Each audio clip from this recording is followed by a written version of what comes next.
Hello, welcome Straight Talk Africa, live from Washington. It's Wednesday, February 23rd. I am Shaka Ssali. Today, we'll discuss a reaction to the Uganda presidential election and an update on the developments in Libya, where Libyan leader Muammar Gadhafi is increasingly isolated by his people.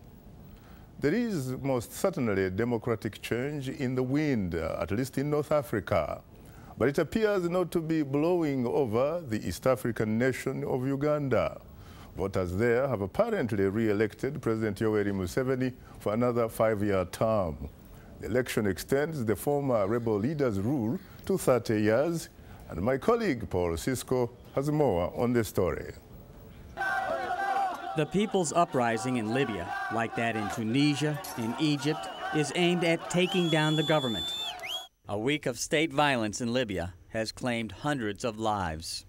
Mr. Gadhafi's son, Saif al-Islam, has said his father remains in charge with military support despite the most serious anti-government revolt since the elder Gadhafi took power in a 1969 coup.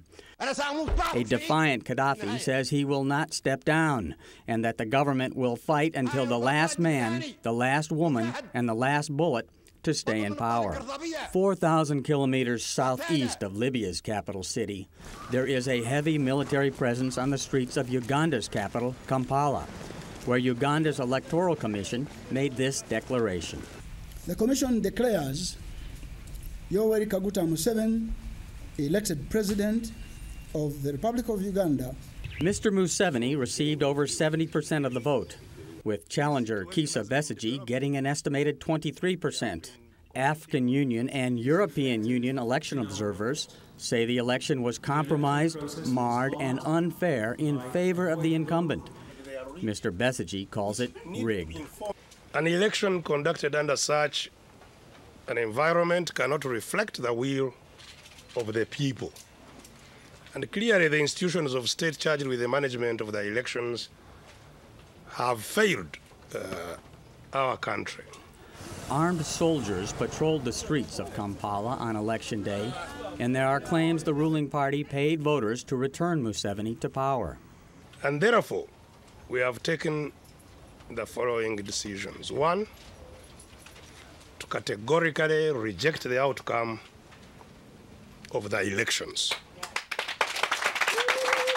And two, to reject the leadership of Mr. Yoweri Museveni and any person or persons he may purport to appoint as a result of this election.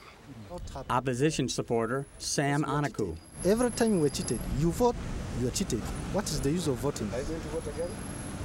Unless Uganda has a constitution, I think the best way is we have to vote our electoral commission as we vote president. Museveni supporter Kusangura Charles. We are very happy.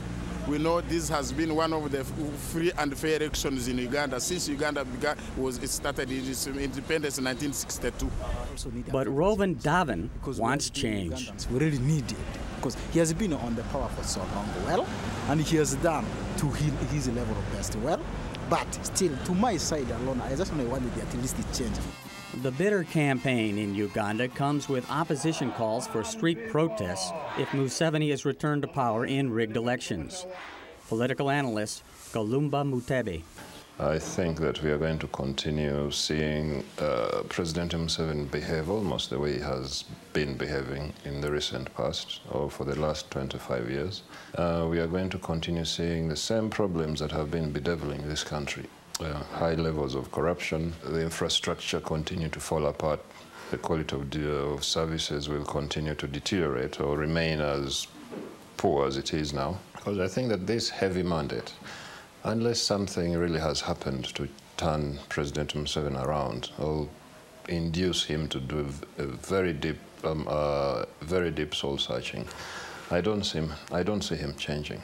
Some 14 million Ugandans registered to vote in the presidential and parliamentary elections, the second election since the return of multi-party polls in 1996 and the removal of presidential term limits. Paul Cisco, VOA News. Thanks, Paul, for that report. Now joining us here